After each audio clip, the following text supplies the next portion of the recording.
Terima kasih Anda kembali bersama kami pemirsa dan di segmen Create Up kali ini kita akan membahas mengenai cuan ala platform digital marketing terintegrasi bersama saya Prisa Sopodatu dan rekan saya. Ricky Adrian dan sekarang sudah bergabung melalui video conference ada Mas M. Rizky Fahrurozi, beliau adalah CEO dan juga founder dari Boleh Dicoba Digital. Apa kabar Mas Rizky? Oh, apa kabar? Baik. Baik, terima kasih sudah bergabung bersama kami. Sehat selalu kita ya, amin ya. Oke, Mas Rizky, kalau Anda melihat seberapa besar sih peran dari digital marketing dalam pertumbuhan sebuah usaha? Oke, peran digital marketing itu ketika hari ini gitu ya, itu sangat amat penting gitu. Karena dengan penetrasi internet yang semakin besar gitu, negara kita juga penetrasi internet itu sudah hampir mungkin lebih dari 70% gitu. Ada 150 juta orang yang ada di sosial media hari ini. Digital marketing itu sangat memungkinkan untuk UMKM atau usaha atau brand gitu ya untuk menjangkau konsumen dengan skala yang lebih luas, lebih tepat sasaran dan efisien serta efektif. Itu yang paling penting karena digital marketing sangat menawarkan efisiensi dan efektivitas. Kayak gitu sih. Artinya kalau dilakukan dengan strategi marketing yang konvensional, digital marketing sangat-sangat lebih efektif dan juga efisien dan lebih murah gitu ya? Betul sekali, compare sama ini ya, traditional marketing Ukurannya gitu ya. gimana sih Mas? Mungkin Mas Rizky punya semacam data lah ya kalau kita melakukan aktivitas marketing menggunakan strategi konvensional dibandingkan dengan menggunakan strategi digital gitu. Ya, ukuran keberhasilan digital marketing itu mungkin lebih mudah diukur gitu ya daripada marketing konvensional gitu. Yang paling gampang kita bisa tahu misalnya setelah kita menjalankan campaign digital marketing, kita tahu berapa traffic yang kita hasilkan ke website kita atau ke marketplace kita gitu ya. Terus abis itu engagement di sosial medianya naik atau enggak gitu. Lalu di ujung itu yang paling sering ditanyakan oleh calon klien kami tuh konversi penjualannya naik atau enggak gitu, atau return on ad spend itu naik nggak sih gitu. Jadi hal-hal tersebut sangat bisa diukur dengan cepat dan tepat dengan menggunakan digital marketing compare dengan marketing secara keseluruhan yang mungkin atau marketing konvensional yang perlu waktu dan perlu data yang jauh lebih banyak gitu untuk mengukur keberhasilan dalam melakukan marketing seperti itu Mas. Lebih jauh mengenal Boleh Dicoba Digital begitu ya Mas Rizky. Saya penasaran kenapa namanya Boleh Dicoba Digital. Oke. Ini yang jawaban yang jokes atau jawaban yang serius nih? Dua-duanya. Dua-duanya ya. Yeah. Mungkin lebih mudahnya dulu ketika kita memulai. Nama Boleh Dicoba Digital itu diambil dari karena kita menawarkan jasa ini terhadap teman-teman dulu atau friends and family gitu ya, kita bisa bilang, oh udah lo cobain dulu aja, boleh dicoba dulu deh. Biasanya masih gratisan nggak apa-apa, yang penting ads-nya atau biaya iklannya kalian tanggung, tapi jasanya boleh dicoba. Kalau berhasil nanti penjualannya naik atau engagementnya naik dan segala macam, kalian boleh bayar kita. Kalau enggak ya udah nggak apa-apa. Jadi ya udah, kenapa nggak namanya boleh dicoba dulu gitu, boleh dicoba digital akhirnya itu ya? gitu. Sesimpel itu. Sampai akhirnya dipertahankan sekarang, tapi ini menjadi nama yang cukup catchy gitu ya. Oke, tapi kalau dari pengamatan Anda sendiri dan juga tim Mas Rizky, apa sih kendala yang biasa dihadapi oleh dunia usaha saat akan melakukan kegiatan digital marketing? Yes. Yang paling fundamental adalah kurangnya pemahaman ya terhadap digital marketing itu sendiri, baik itu secara mendasar dan secara detail, karena banyak klien-klien kami atau calon-calon customer kami yang ketika datang ke kami pun pertanyaan-pertanyaan sudah langsung menuju gimana menghasilkan sales yang lebih besar, gimana saya mau seperti X gitu, karena saya melihat kemarin si X berhasil banget campaign digital ya, tapi tanpa memahami fundamentalnya. Jadi kendala kita tuh adalah mengedukasi mereka untuk terus tahu, untuk paham gitu ya, untuk terus paham tentang bagaimana sih digital marketing ini bekerja gitu. Dan biasanya di situ juga sangat diuji untuk konsistensi, karena konsistensi di dalam digital marketing itu sangat penting gitu. Karena kalau enggak, kalau hanya mencoba 1 kali 2 kali dengan tanpa adanya konsistensi, rasanya agak agak cukup sulit untuk mencapai keberhasilan gitu. Oke. Lantas solusi apa nih yang ditawarkan oleh Boleh Dicoba Digital? Misalnya saya dan Wiki ini adalah calon klien baru. Solusinya apa Oke. saja yang ditawarkan? Hari ini ketika kita mulai dulu di awal kita hanya menawarkan performance marketing aja, tapi hari ini kita udah hampir 360 ya, kalau istilah agensi dari semuanya palu gada lah istilahnya, semuanya ada gitu, mulai dari pembuatan konten sosial media, baik itu yang konten TikTok atau konten Instagram gitu yang video first gitu ya. Terus tadi ada performance marketing, kita juga sudah ada pelatihan untuk tim internal perusahaan gitu ya, serta beberapa teknologi-teknologi yang kita tawarkan untuk mengoptimalkan kampanye-kampanye digital dari calon klien.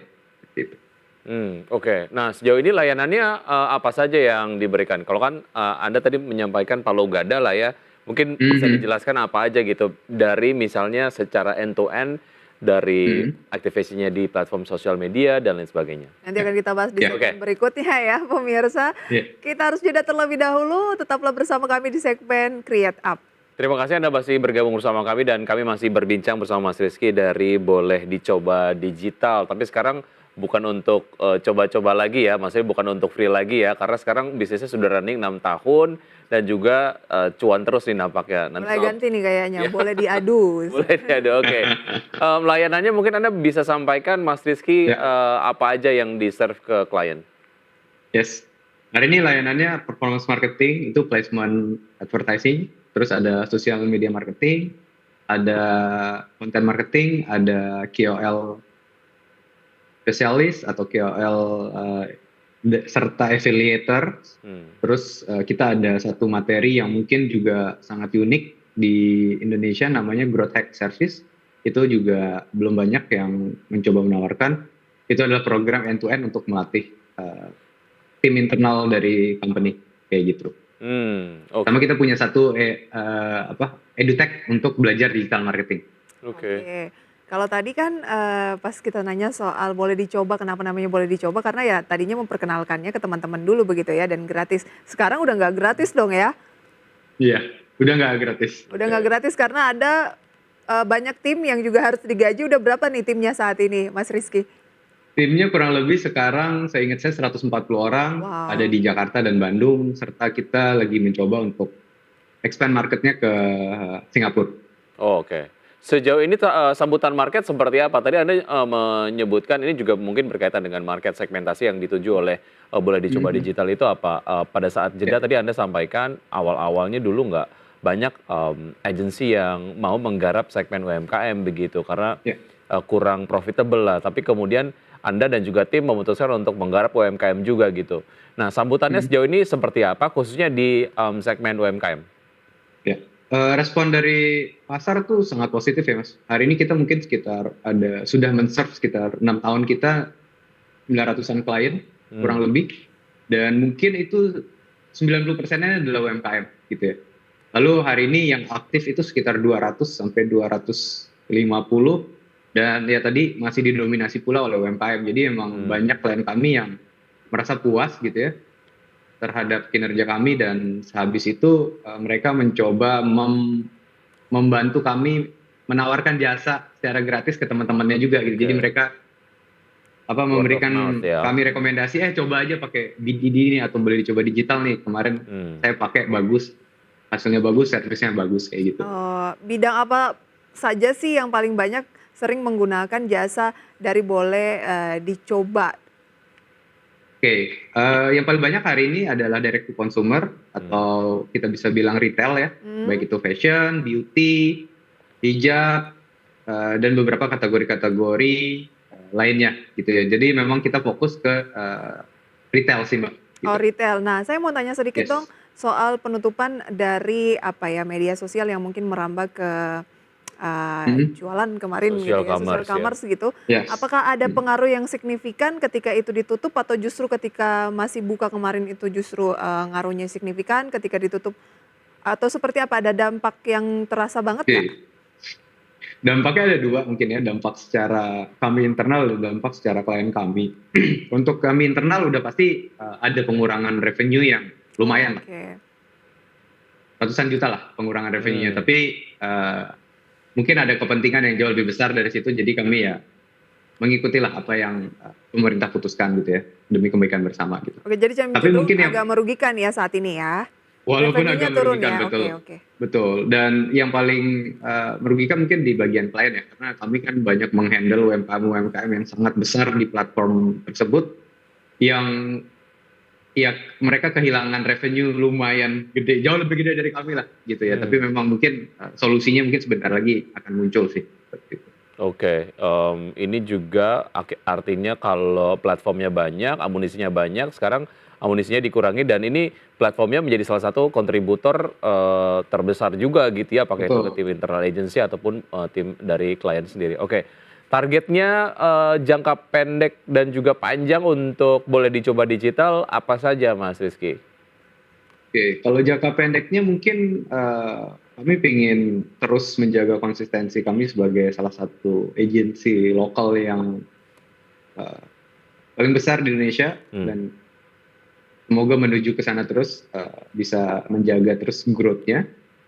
Kalau jangka panjangnya kami ingin coba compete di market luar gitu ya, karena kami ngerasa service yang kami tawarkan tidak berbeda jauh atau bahkan bisa lebih baik daripada banyak agensi di luar sana yang rate-nya mungkin jauh lebih mahal, tapi rasanya kerjanya kok mirip-mirip atau bahkan mungkin bisa bagusan kami nih gitu. Oke, Jadi nah ngomongin kita rate pede gitu banget ya. nih buat compete nih gitu. Satu lagi nih ngomongin rate biaya yang harus dikeluarkan klien saat akan menggunakan jasa tuh range-nya berapa sih? Oke, kalau masalah biaya sebenarnya bervariasi tergantung kebutuhan klien.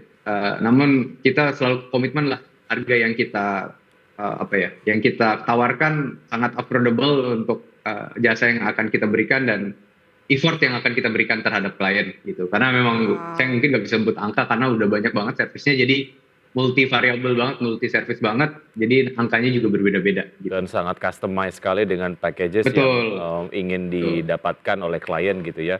Sukses untuk boleh dicoba digital. Saya tadi suka dengan statementnya, ya nggak ada bedanya, malah kita lebih baik dibandingkan dengan agensi dari luar gitu. Jadi artinya memang benar-benar siap bersaing. Ditunggu cerita berikutnya di regional ataupun mungkin di global gitu ya teman-teman dari boleh dicoba digital. Oke, Mas Rizky sukses untuk Anda, sampai jumpa. Terima kasih, sampai jumpa. Baik, oke. Oke, dan sebelum kita akhiri Power Breakfast kali ini pemirsa, kami hadirkan kembali informasi IHSG saat ini masih menguat 0,3% di 6.955 setelah tadi dibuka di teritori negatif dan nilai tukar rupiah terhadap dolar di 15.724.